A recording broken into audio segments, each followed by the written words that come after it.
YTN 뉴스타트 2부 이어갑니다. 이원석 검찰총장이 명품 가방 수수 의혹으로 고발된 김건희 여사 사건을 신속히 수사하라고 서울중앙지검에 지시했습니다. 이 총장은 그제 송경호 서울중앙지검장 주례 정기보고를 받고 송 지검장에게 전담수사팀을 구성해 증거와 법리에 따라 신속하고 철저하게 수사하고 진상을 규명하라고 지시했습니다.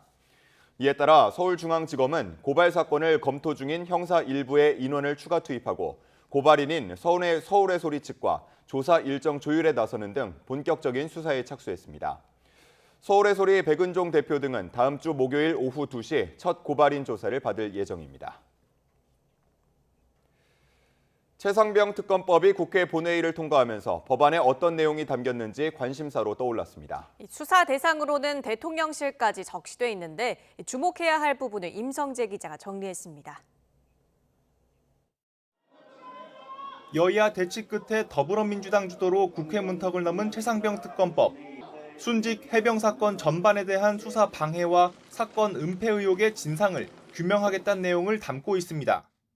순직 해병 수사 방해 및 사건 은폐 등의 진상 규명을 위한 특별검사의 임명 등에 관한 법률안은 가결되었음을 선포합니다.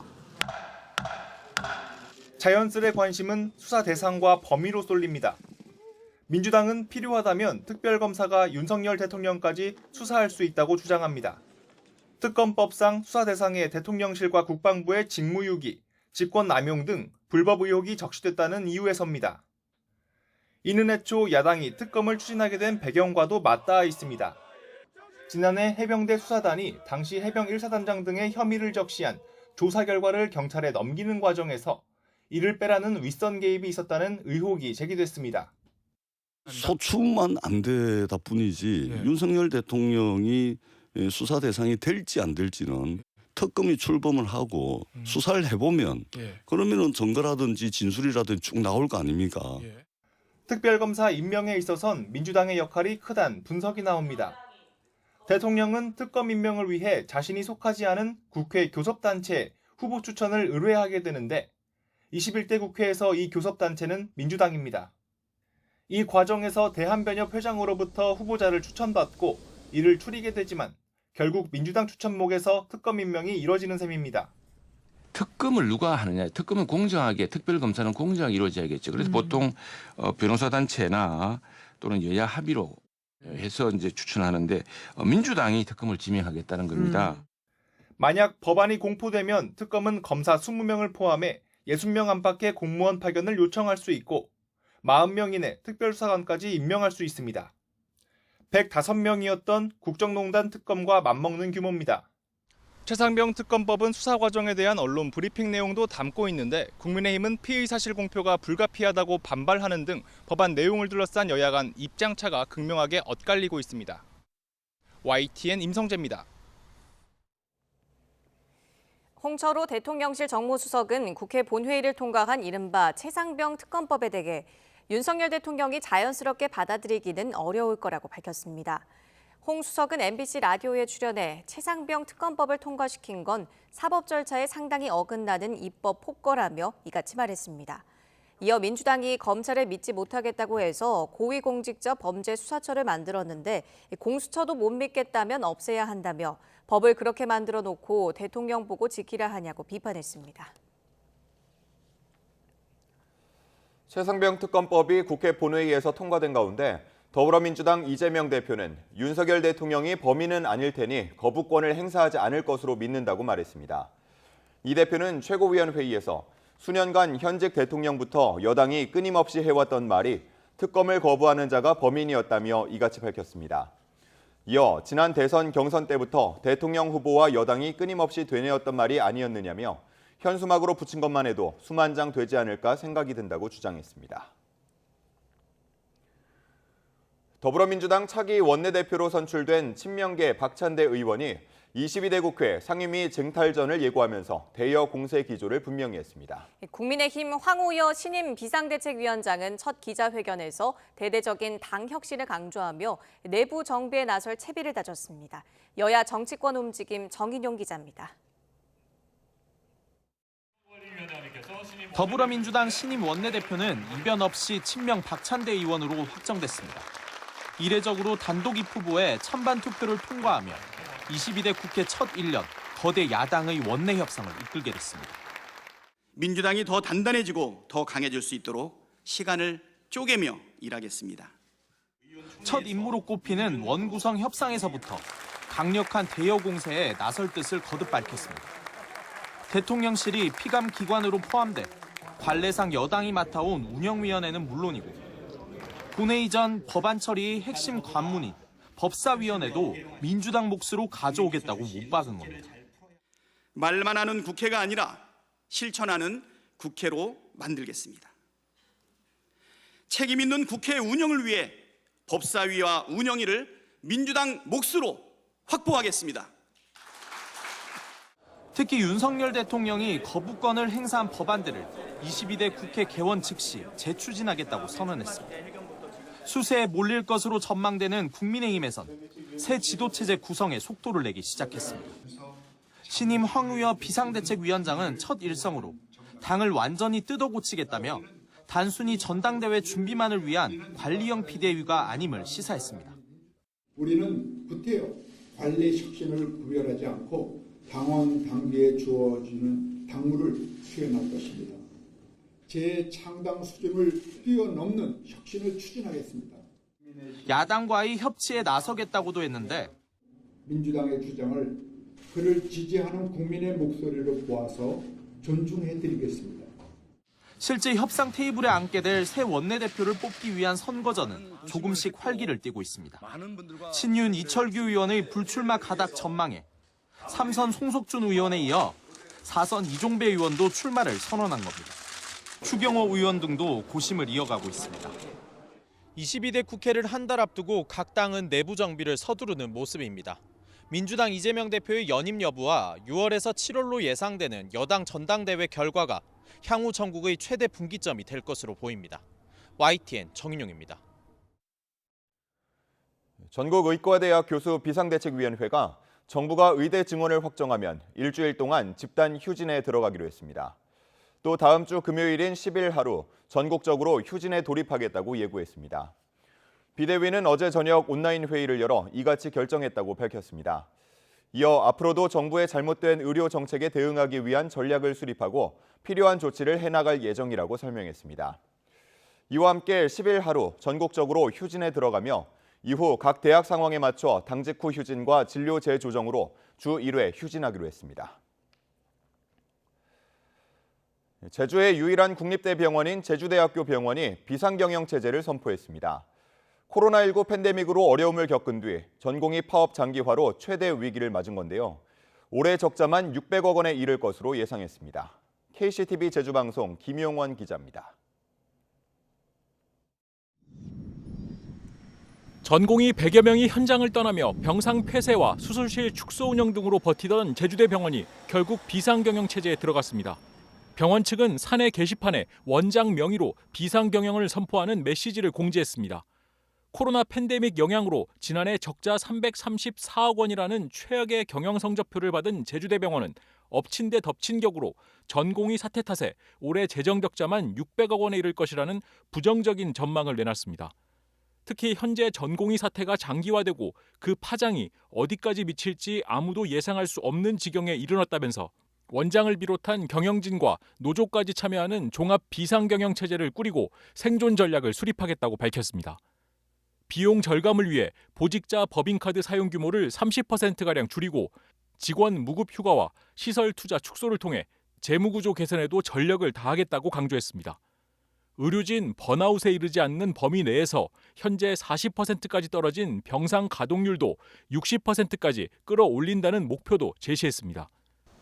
제주대병원은 지난 2013년 처음으로 의료 수익 1,000억 원을 돌파했지만 코로나와 이번 의료 공백 사태로 이젠 매일 수억 원의 적자가 쌓이는 등 최악의 경영 위기를 맞고 있습니다. 최근에는 경영난 타개를 위해 300억 원이 넘는 규모의 대출까지 받은 것으로 전해졌습니다. 병원 내부에선 올 것이 왔다는 반응입니다. 이미 급여 지연 사태까지 갈 뻔한 상황이었던 만큼 병원만의 자구책으로는 사태 해결이 어렵다는 분위기입니다. 내용은 이제 아름아름 이제 좀 이해를 하고 있었고, 뭐 비용 절감이나 이런 부분들은 이미 사전에 많이 공지가 되어 있던 부분들도 있었고요. 뭔가 너무 노동자를 쥐어 짜내는 방향으로만 가지 않았으면 좋겠다. 그리고 이렇게 하는 과정 안에서 병원뿐만 아니라 뭔가 도나 이제 정부의 지원이 좀 이제 이루어졌으면 좋겠다. 이런 생각들이 좀 많이 듭니다. 도내 유일의 국립대학 병원인 제주대병원이 개원 이래 첫 비상경영 체제에 돌입한 가운데 지역 의료 체계 전반에 연쇄 피해로 이어지지 않을까 우려가 커지고 있습니다. KCTV 뉴스 김용원입니다.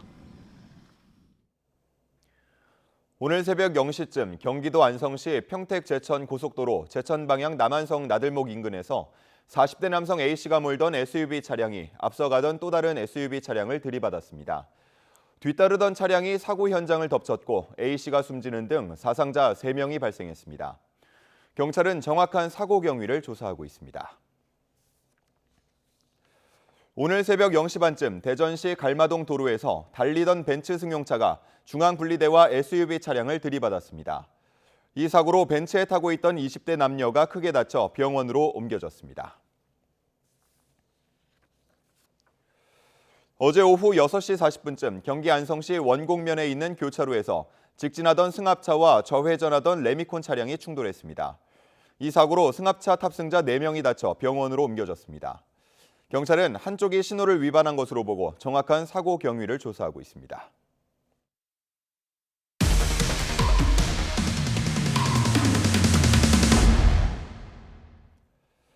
일곱 명의 사상자를 낸 시흥 교량 붕괴 사고. 사고 당시의 상황이 고스란히 담긴 CCTV 영상을 YTN이 단독 확보했습니다. 위험천만한 상황이 고스란히 담겨 있는데 함께 보시겠습니다. 교량 위에 교각과 교각 사이를 잇는 콘크리트 구조물이 나란히 올려져 있습니다. 상판을 떠받치는 이른바 거더라고 불리는 구조물인데 세어보면 모두 9개입니다. 마지막 한 개는 크레인으로 올리는 작업이 진행되는 상황입니다. 그런데 갑자기 크레인에 매달려 있던 맨 끝의 구조물이 한쪽으로 들리면서 위로 솟구치더니 이렇게 추락합니다. 바로 옆 교각 위에 있던 작업자 2명은 다행히 휩쓸리지 않았지만 나머지 구조물들도 연쇄적으로 쓰러져 붕괴하고 말았습니다. 마치 도미노를 연상케 합니다. 지난달 30일 오후 4시 반쯤 경기 시흥시 월곶동 교량 건설 현장에서 일어난 사고로 7명의 사상자를 냈는데요. 당시 크게 다쳐 병원으로 치료받던 작업자 1명은 사고 사흘 만인 어제 끝내 숨졌습니다. 일본 정부가 네이버가 가진 라인 야후 지분 매각을 압박하고 나선 가운데 네이버가 공식 입장을 내고 일본의 조치가 매우 이례적이라고 밝혔습니다. 국내 여야 정치권도 일제히 비판하면서 정부의 신속한 대응을 촉구하고 나섰는데 외교 갈등으로 비화할 수 있다는 전망까지 나옵니다. 도쿄에서 김세호 특파원의 보도입니다. 지난해 11월 네이버 자회사 서버에 대한 해킹으로 라인 야후 이용 고객 51만 명의 개인 정보가 유출되자 2차례나 행정 지도에 나선 일본 총무성은 메신저 라인을 운영하는 라인 야후가 네이버에 과도하게 의존한 탓이라고 거듭 강조했습니다. 그러면서 네이버 지분 정리 방안을 한층 구체화할 것을 요구하고 있습니다. 委託先から資本的な支配を相当程度受ける関係の見直しを含め、親会社等を含めたグループ全体での検討を実施し、検討結果を具体的に報告することなどの措置を講ずるよう求めたところでございます。 일본 통신사가 지난 2월 고객 정보 3천만 건을 유출한 데 대해서는 보안 대책 강화안을 수용하는 선에 그쳤던 것에 비하면 훨씬 엄격한 조치입니다. 우리 정부는 한국 기업이 차별받아서는 안 된다고 우려한 데 이어 여야 정치권도 일제히 비판에 나섰습니다. 플랫폼이 외국 기업이어서 자국민의 개인정보 데이터가 타국으로 넘어간다고 생각하고 모든 플랫폼의 경영권을 자국 기업이 가져가야 한다면 어느 해외 기업이 그 나라에 투자할 수 있겠습니까? 동향을 주시하며 필요시 지원하겠다는 한가한 소리나 할 때가 아닙니다. 수수방관하며 허송세월 하다가는 일본 정부에 우리 기업을 뺏길 판임을 모릅니까? 네이버도 처음 공식 입장을 내고 자본 지배력을 줄이라고 요구하는 행정 지도 자체가 이례적이라며 이것을 따를지 말지가 아닌 중장기적 사업 전략에 따라 결정할 문제라며 내부 검토 중에 있다고 밝혔습니다. 일본 주간지 겐다이 비즈니스는 사태가 장기화하면 문재인 정권 시절의 반일 분위기가 재현될 가능성도 있다고 짚었습니다. 우리 기업에 대한 일본 정부의 거듭된 지분 매각 압박이 자칫 한일 간 경제 협력과 신뢰에 큰 타격을 줄 수 있다는 목소리에 힘이 실리고 있습니다. 도쿄에서 YTN 김세호입니다. 우크라이나와 전쟁을 벌이고 있는 러시아가 최근 전장에 군수 물자를 퍼붓고 있습니다. 미국 원조 무기가 우크라이나군 최전선에 도착하기 전에 주요 요충지 점령에 나서며 봄철 대공세를 예고하고 있습니다. 권영희 기자가 보도합니다. 푸른 들판과 숲속에 자리 잡은 아름다운 도시가 폐허로 변했습니다. 주거 지역 아파트는 폭발로 검게 그을렀고 곳곳에 구멍이 뚫렸습니다. 마을 한가운데 있는 교회도 황금색 지붕만 남았습니다. 한때 12,000명이 살던 차시우 야르는 멸망 이후의 세상을 연상시킵니다. 우크라이나 전쟁 최대 격전지인 이 도시를 차지해야 도네츠크 서부로 진출할 수 있습니다. 러시아군은 도시를 완전히 파괴해 사람이 살 수 없게 만드는 전술을 쓰고 있습니다. 요충지를 잃지 않으려 안간힘을 쓰는 우크라이나군은 여전히 무기 부족에 시달립니다. 미국의 대규모 지원이 아직 최전선까지 미치지 못하고 있습니다. далекобійні засоби, то я думаю, що наші керманичі відріжуть їм і логістику, і постачання, і ми зможемо вражати командні пункти противника. 전쟁이 3년째 접어들면서 심각한 병력 부족도 해결될 기미를 보이지 않습니다. Надо люди, надо підтримка, тому що ресурс людський істощається. На жаль, люди устають, хворіють, мають свойства і прочі. 러시아는 이 틈을 이용해 무기와 각종 군사 장비, 군 병력을 최전선에 집중시키고 요충지 점령에 전력을 기울이고 있습니다. 차시우 야르에만 무려 2만 5천 명이 투입됐습니다. 최근 러시아군은 동부전선에서 2022년 7월 이후 가장 큰 진격을 이뤄냈습니다. 미국 지원 물자가 최전선에 도착하기까지 앞으로 2달이 우크라이나 전쟁의 분수령이 될 전망입니다. YTN 권영입니다. 러시아 외무부가 오는 8월 부산에서 열리는 세계 지질과학 총회 IGC에 러시아 과학자들이 배제됐다고 비판했습니다. 마리아 자하로바 러시아 외무부 대변인은 부산 IGC에서 러시아 과학자들의 참가가 금지되는 것은 세계 과학계에 해로운 일이라고 말했습니다. 또 국제과학 행사에 러시아가 제외되면 그 행사의 대표성이 떨어지고 세계적인 피해가 발생하게 된다며 그 피해 규모와 미래에 끼치는 영향은 단순히 평가하기가 어렵다고 주장했습니다. 앞서 러시아 과학자 아르템 오가노프는 지난달 IGC 주최 측이 소속을 러시아에서 다른 국가로 바꾸지 않으면 접수가 불가능하다고 안내해 참석을 거부했다고 밝혔습니다. 행사를 주최하는 국제지질과학연맹 존 루든 회장은 지난 2022년 러시아의 우크라이나 공격을 비판하면서 러시아와 협력을 중단한다는 성명을 발표한 바 있습니다. 팔레스타인 무장정파 하마스가 현지 시간으로 4일 대표단을 이집트 카이로로 보낼 것이라며 휴전 협상에 긍정적인 입장이라고 밝혔습니다. 하마스는 오늘 발표한 성명에서 팔레스타인의 요구를 충족시키는 방식으로 가자지구 휴전 합의에 도달하려는 결연한 의지가 있다며 이같이 말했다고 로이터 통신이 보도했습니다. 하마스는 지도부가 최근 받은 휴전 제안을 긍정적으로 검토한다는 입장과 함께 같은 입장으로 합의에 도달하기 위해 카이로로 간다고 강조했습니다. 윌리엄 번스 미국 중앙정보국 CIA 국장이 현지 시간 3일 가자지구 분쟁 관련 협의를 위해 이집트 카이로에 도착했다고 로이터 통신이 보도했습니다. 하마스 측의 우호적인 반응으로 휴전 합의 성사에 대한 가능성이 커진 데다 번스 국장이 카이로에 왔다는 보도가 나오면서 협상에 주목할 만한 진전이 있는 것 아니냐는 관측이 나옵니다. 미국 정부 당국자가 일시 휴전과 가자지구 인질 석방을 위한 이스라엘과 하마스의 협상에 일부 진전이 있는 것으로 보고 있다고 로이터 통신이 보도했습니다. 이 통신은 하마스 대표단이 현지 시간으로 4일 휴전과 인질 석방 협상 장소인 카이로를 방문할 것이라는 소식이 알려진 가운데 미국 당국자가 이렇게 말했다고 전했습니다.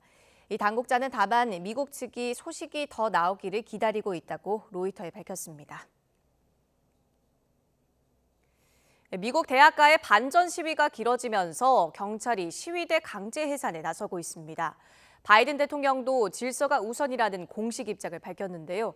하지만 반전 시위는 영국, 프랑스 등 유럽 대학으로 확산해 시위대와 당국의 충돌이 불가피할 전망입니다. 김지영 기자가 보도합니다.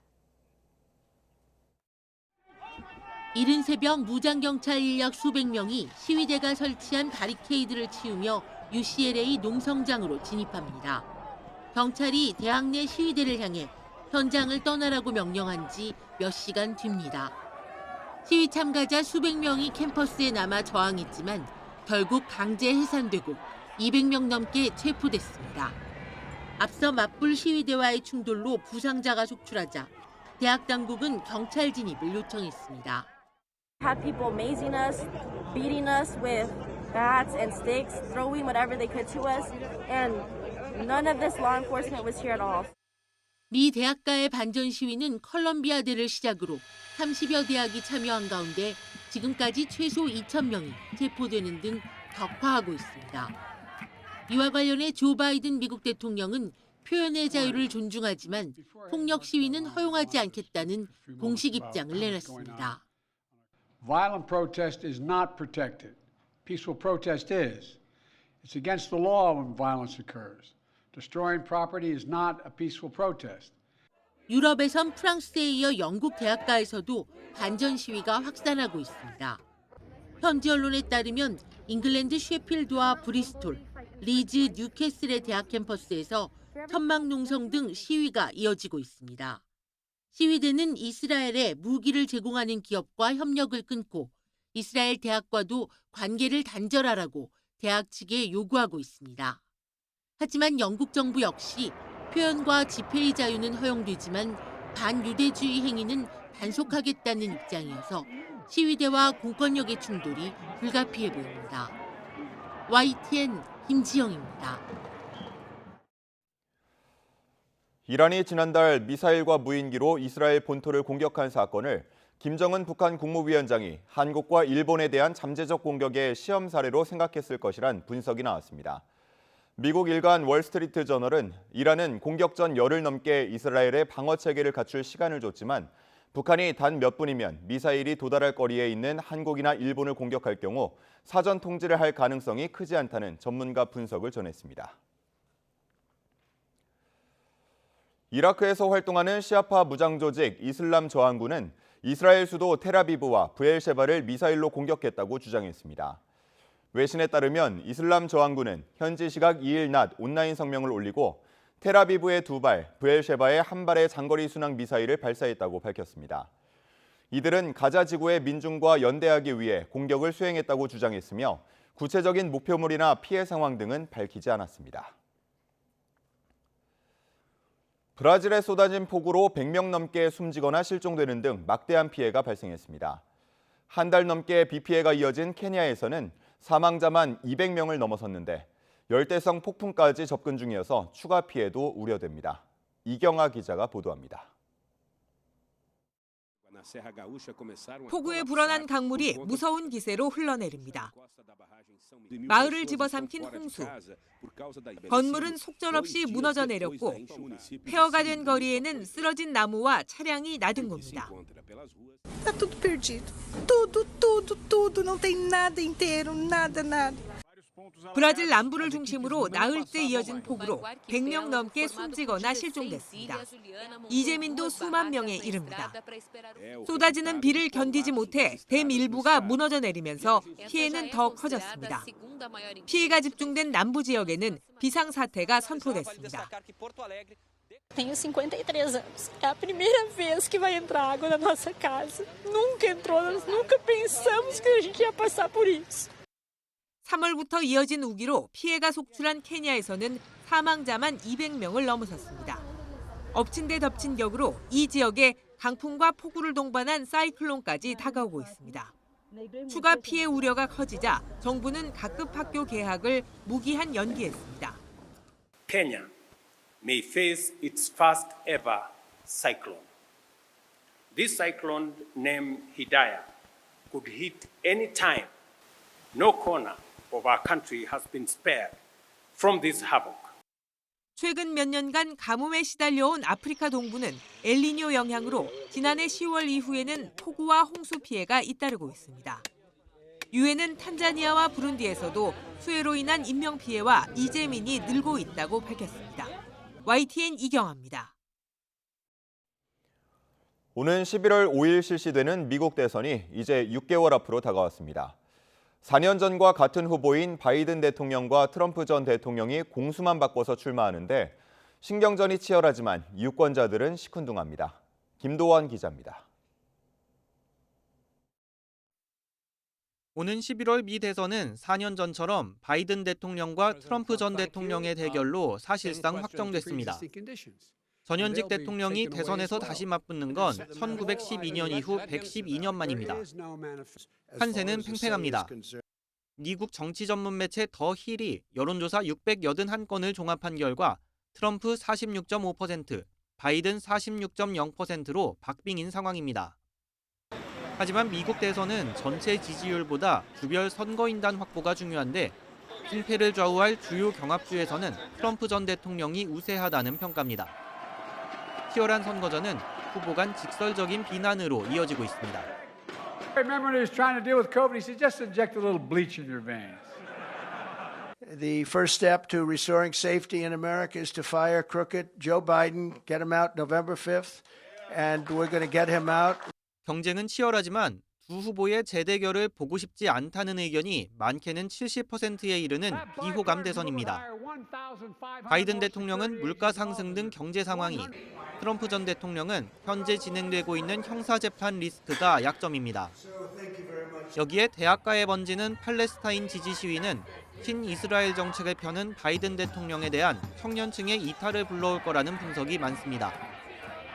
누가 당선되느냐에 따라 한미 관계도 큰 영향을 받게 되는 만큼 점점 달아오르는 미국 대선 레이스에 관심이 쏠리고 있습니다. YTN 김도원입니다. 한국의 언론 자유가 1년 사이에 악화한 것으로 나타났습니다. 국경 없는 기자회가 공개한 2024 세계 언론 자유 지수 보고서를 보면 한국의 언론 자유는 62위로 47위를 기록한 지난해보다 15계단 떨어졌습니다. 국경 없는 기자회는 전 세계 180개국의 언론 자유 환경을 평가해 좋음, 양호, 문제 있음, 나쁨, 매우 나쁨으로 분류합니다. 한국은 46위 이탈리아, 55위 미국, 70위 일본 등과 함께 문제 있음 그룹에 속했습니다.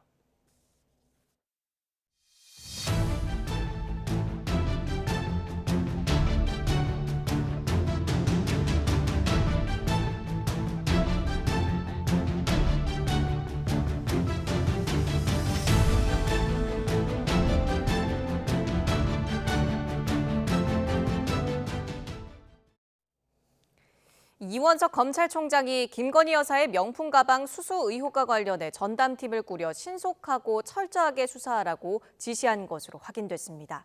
윤석열 대통령 부부에 대한 고발이 접수된 지 5개월 만인데 서울중앙지검은 전담검사 3명을 추가로 투입했습니다. 김다연 기자가 보도합니다. 지난해 11월 인터넷 매체 서울의 소리는 김건희 여사가 최대영 목사에게 300만 원짜리 명품 가방을 선물받았다며 몰래 촬영한 영상을 공개했습니다. 서울의 소리 측은 윤석열 대통령 부부를 청탁금지법 위반 혐의 등으로 지난해 12월 검찰에 고발했는데 고발 5달 만에 이원석 검찰총장이 송경호 서울중앙지검장에게 신속한 수사를 지시한 것으로 확인됐습니다. 검찰 관계자는 총선이 끝나 정치적으로 오해받을 위험이 줄어든 만큼 필요한 수사를 철저히 하라는 취지라고 설명했습니다. 서울중앙지검은 사건이 배당된 형사 일부에 전담검사 3명을 추가로 배정하고 당장 다음 주 서울의 소리 측을 불러 고발인 조사부터 하기로 했습니다. 검찰 수사는 명품 가방 제공이 윤 대통령의 직무와 관련했는지 확인하는 것부터 시작할 전망입니다. 청탁금지법은 공직자의 배우자가 공직자 직무와 관련해 한 번에 100만 원 넘는 선물을 받는 행위를 금지하고 있기 때문입니다. 다만 직무 관련성이 인정된다고 해도 금품을 수수한 배우자에 대한 처벌 조항은 따로 없어서 선물을 준 사람만 처벌받는 결론으로 이어질 수 있습니다.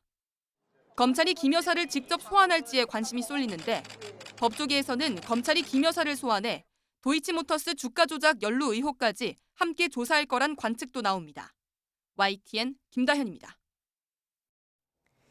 더불어민주당 주도로 통과된 최상병 특검법에 대통령실이 거부권 행사를 시사하면서 여야 대치가 격해지고 있습니다.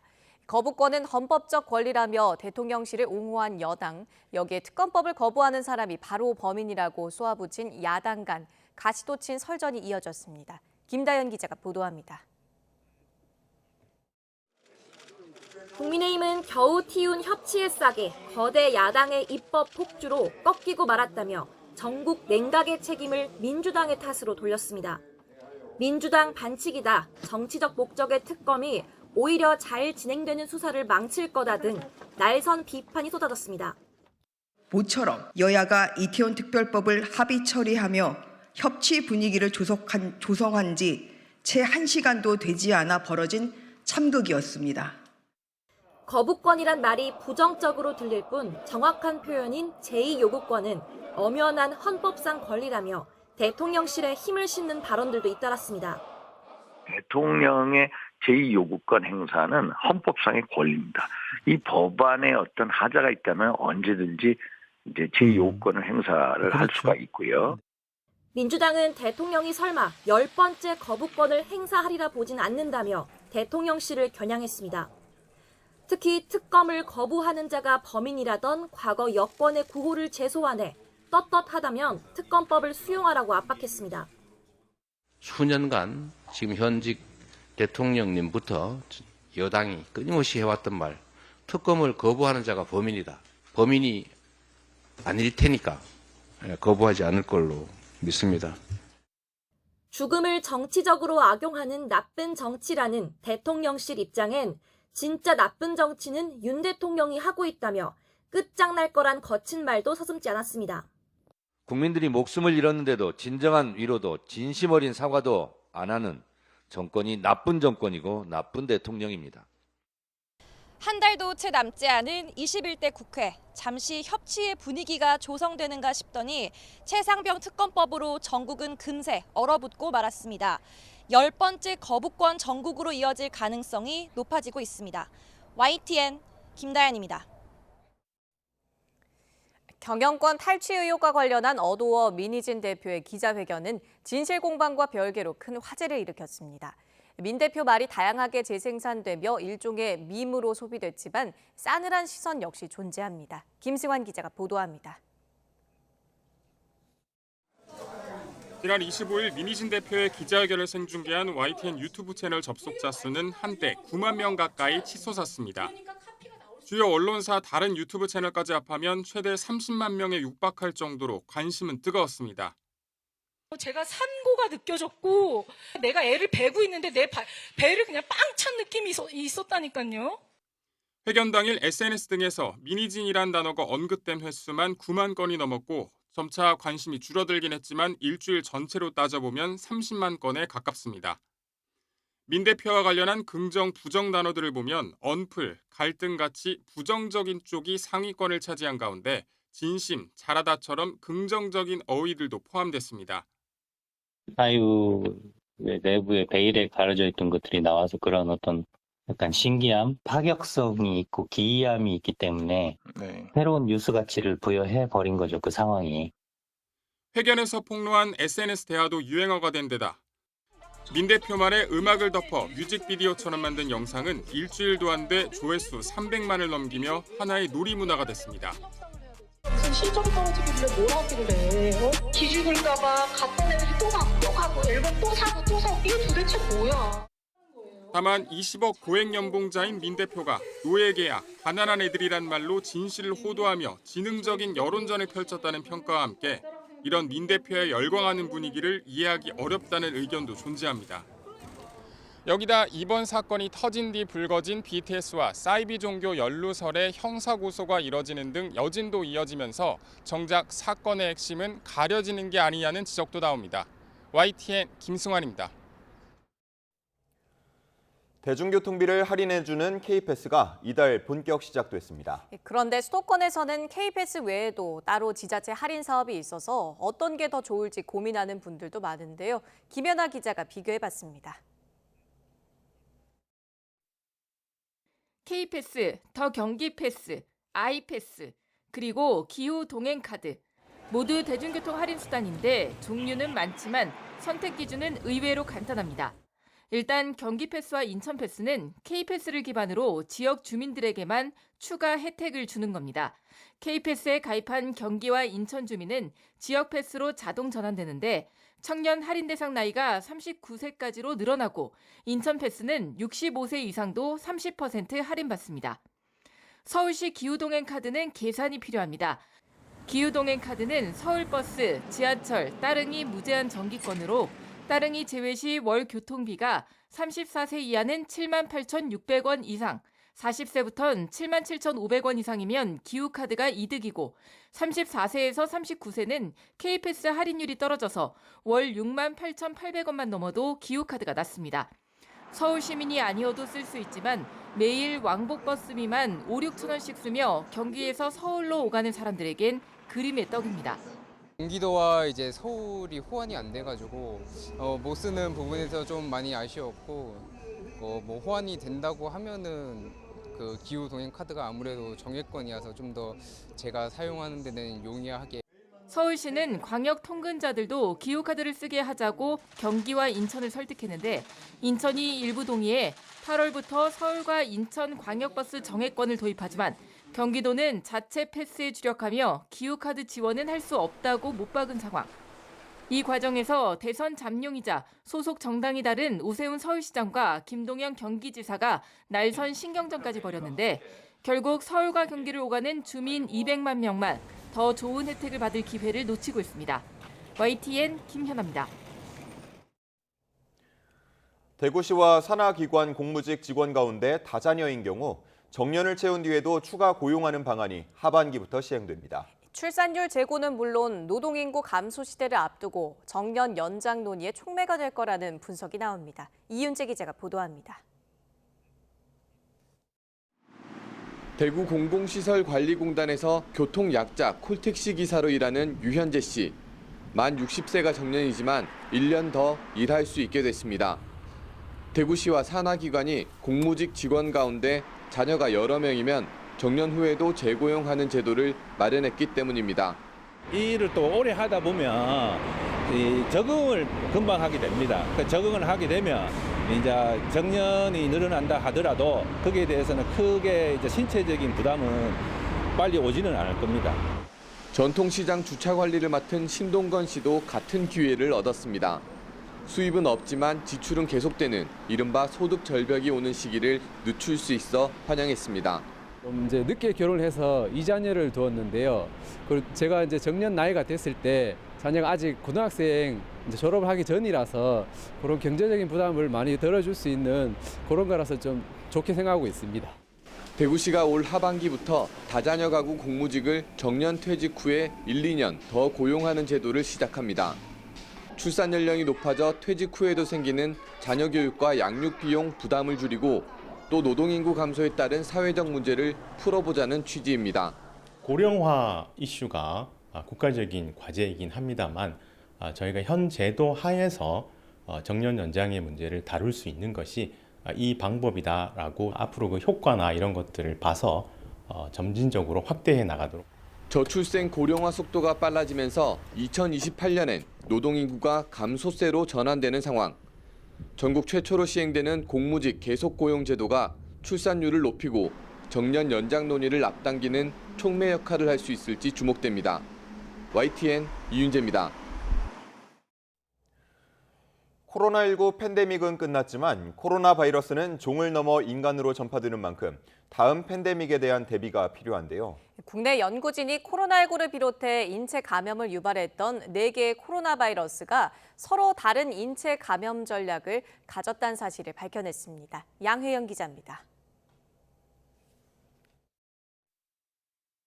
바이러스 표면에 튀어나온 돌기 모양이 마치 왕관과 닮았다고 해서 이름 붙은 코로나 바이러스. 주로 야생동물이나 가축에 널리 퍼져 있는데 지금까지 인간에게 감염을 일으킨 건 모두 7종입니다. 매년 반복되는 감기가 대표적인 저병원성 코로나 바이러스고 2003년 사스, 2012년 메르스, 2019년 코로나19와 같이 팬데믹을 일으킨 것도 있습니다. 같은 듯 다른 코로나 바이러스 감염에는 어떤 차이가 있을까? 국내 연구진이 4개의 코로나 바이러스 감염 전력을 분석한 결과 각기 다른 기관지 세포를 공격한다는 사실을 처음으로 확인했습니다. 인간의 기관지를 구성하는 4개의 세포가 온전히 자란 유사장기 오가노이드를 만든 뒤 코로나19와 사스, 메르스, 감기를 각각 감염시켜봤습니다. 그 결과 감기 바이러스는 클라라 세포를, 사스와 코로나19는 선모 세포를, 메르스는 잔세포를 주로 감염시켰습니다. 메르스 바이러스의 경우에는 특이하게도 술잔 세포에 감염되는 특징을 가지고 있으면서 점막을 통해서 바이러스가 전파가 되고 거기에 의해서 바이러스 증식이 조절된다는 것을 확인할 수 있었습니다. 4개의 코로나 바이러스 증식을 막는 숙주의 반응 또한 달랐습니다. 사스에 감염되면 바이러스 증식에 필요한 에너지를 조절했고 메르스에 감염되면 점액 생산을 조절했습니다. 코로나19의 경우 세포에서 신호를 전달하는 칼슘 이온을 통한 방어가 활성화됐습니다.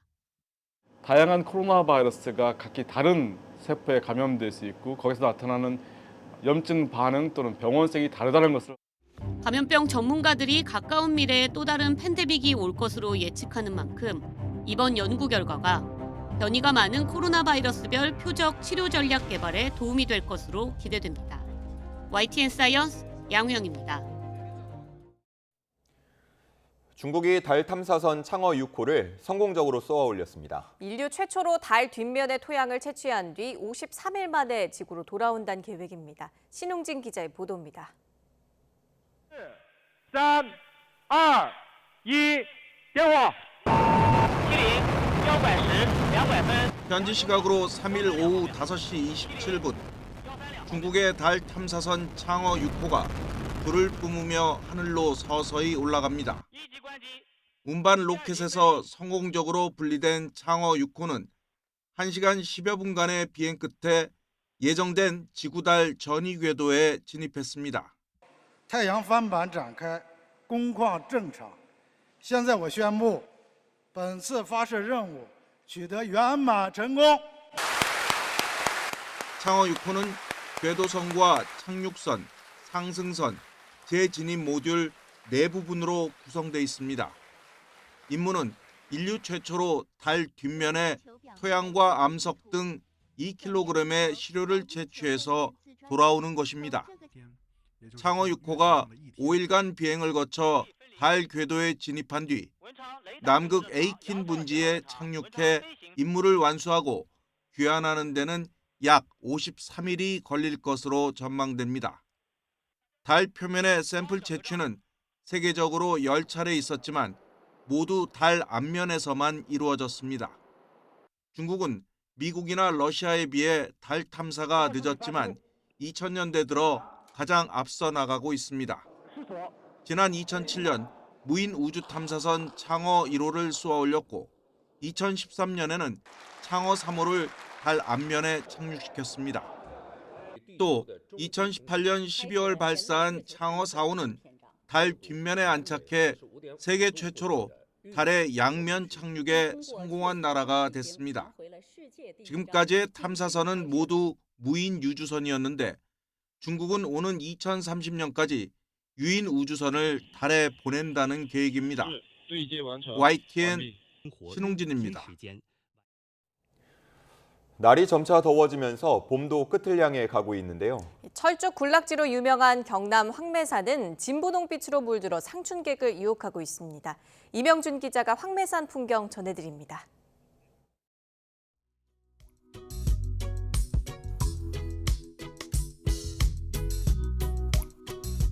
경남 산청과 합천 사이에 자리 잡은 황매산. 해발 800m 능선을 따라 진분홍빛 물결이 일렁입니다. 철쭉꽃밭 사이를 거닐다 보면 마치 꽃의 천국에 온 듯한 착각에 빠집니다. 벚꽃을 안 봐서 철쭉을 보러 왔더니 너무 예쁘고 좋네요. 색깔도 너무 좋고 날씨도 오늘 너무 좋고요. 사진보다 저희가 더 예쁜 것 같아요. 자세히 보면 더 아름다운 철쭉, 오래 보면 볼수록 사랑스럽습니다. 태어나 첫 번째 봄을 맞이하는 아기도 철쭉의 매력에 흠뻑 빠졌습니다. 매혹적인 색깔의 꽃에 넋을 놓을세라 봄의 끝자락이 가까워졌다는 게 못내 아쉽습니다. 이제 마지막으로 여기 합천 황매산에 철쭉을 보러 왔는데 너무 화려하게 피어서 좋은데 꽃이 이제 지면서 봄이 끝나가는 기분이라 좀 아쉽긴 아쉽네요. 예. 황매산은 축구장 100개 규모의 국내 최대 철쭉 군락지로 5월 초순 무렵이면 언제든 철쭉을 만날 수 있습니다. 해발 800m부터 1000m까지 철쭉이 자생하고 있기 때문에 꽃 피는 시기도 그 해발 따라 다릅니다. 올해 철쭉은 비가 자주 와가지고 작년보다 5일 정도 꽃이 늦게 폈습니다. 산청군과 합천군이 함께 마련한 철쭉 축제도 오는 12일까지 상춘객을 맞이합니다. 영남의 금강산으로 불리는 황매산. 이번 봄의 끝을 장식할 황매산 철쭉은 다음 주쯤 절정이 이를 것으로 보입니다. YTN 임영준입니다.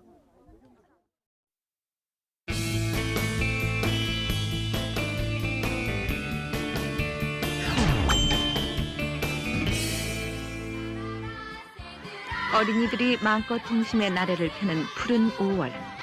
이 푸른 계절은 어린이들을 생각하는 달입니다. 자동차가 갖고 싶어요. 인형 갖고 싶어요. 그거 해줘야죠, 뭐 원하니까.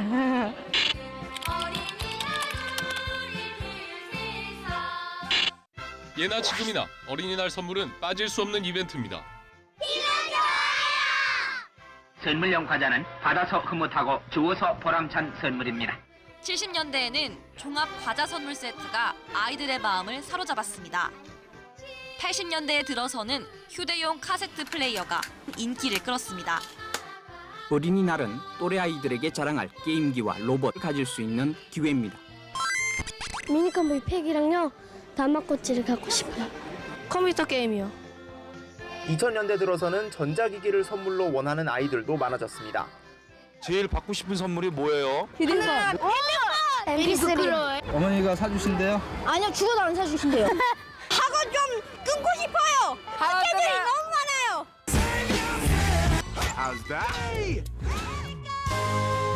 특히 2010년 이후 유명 애니메이션과 영화 속 캐릭터를 활용한 장난감이 만들어지면서 여전히 어린이들에게 큰 인기를 끌고 있습니다. 시대 상황과 사회적 분위기에 따라 받고 싶은 선물은 함께 변해왔습니다. 맨날 어린이날 했으면 좋겠어요.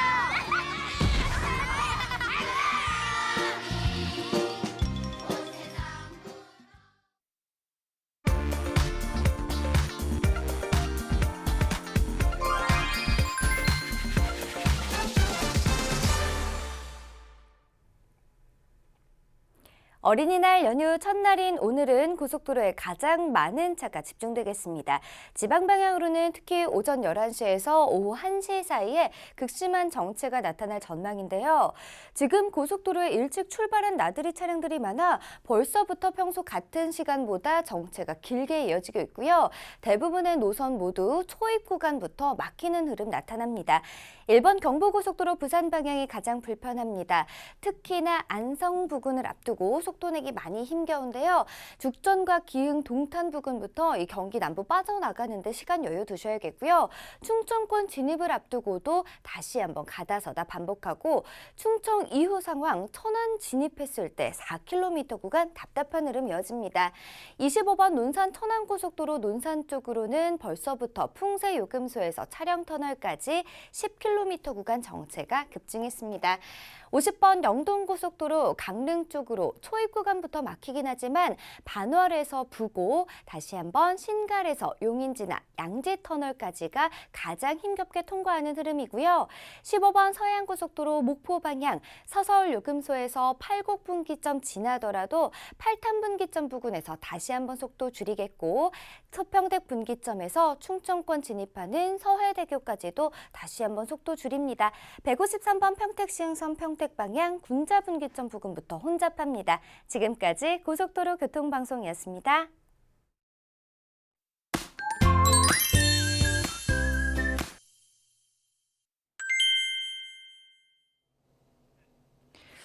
오늘도 계절의 시계는 2달가량 앞서갑니다. 현재 서울 기온은 14.7도로 아침엔 겉옷이 필요한데요. 낮에는 28도까지 올라서 덥겠습니다. 어린이날인 내일은 전국에 비 예보 있습니다. 특히 내일 오전부터 모레 아침 사이 전국 곳곳에 매우 강한 비가 예상됩니다. 피해 없도록 대비 잘 해주시길 바랍니다. 현재 서울과 경기 일부, 원주, 청주에는 건조주의보가 내려져 있습니다. 중부를 중심으로 대기가 건조하니까요. 산불 조심해 주시길 바랍니다. 오늘 전국이 맑은 가운데 낮 동안 자외선과 오존 모두 강할 것으로 보입니다. 현재 기온 살펴보면 춘천이 9.9도, 청주 13.6도고요. 낮 기온은 서울이 28도, 춘천 29도, 대구가 27도로 예상됩니다. 내일부터 비가 내리면서 고온은 누그러질 전망입니다. 날씨였습니다. 뉴스타트 2부 마칩니다. 잠시 후 3부가 이어집니다. 시청해주신 여러분 고맙습니다.